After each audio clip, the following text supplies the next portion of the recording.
من هزمة وضربناها طلقت هاي الصواريخ تلزم صارت التركيز اللي كان بيها. هذا اسمه جناين سيدي. اسمه جناين واللي كان الا الضرب مال النباوة.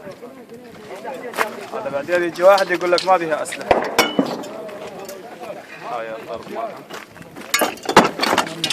هاي الاشامط مالتهم. هاي اللي كسرت هاي. وكدس بقى بالقاع. سيدي شنو هالسلاح؟ هذا ايراني روسي. جناين. لا سيدي السلاح شنو صناعة روس. هذا الروس يجون. هاي اكو بيها شوي ولد شوي. هاي قصاصات الهم.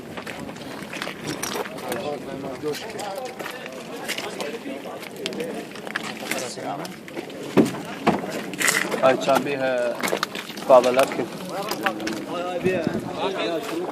مال المقوى هذا مال المفاصل. هاي مال الاجهزه مالتهم. وهاي دفتر الملاحظات مالهم.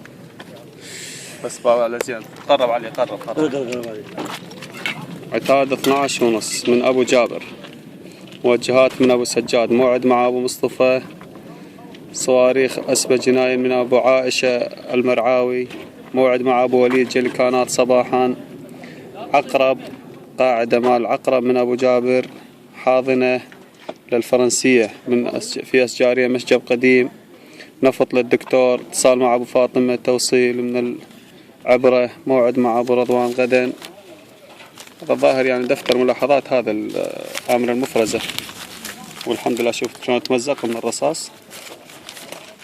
هاي اللي المفرزة اللي تقربت على فوجنا في كلية الزراعة.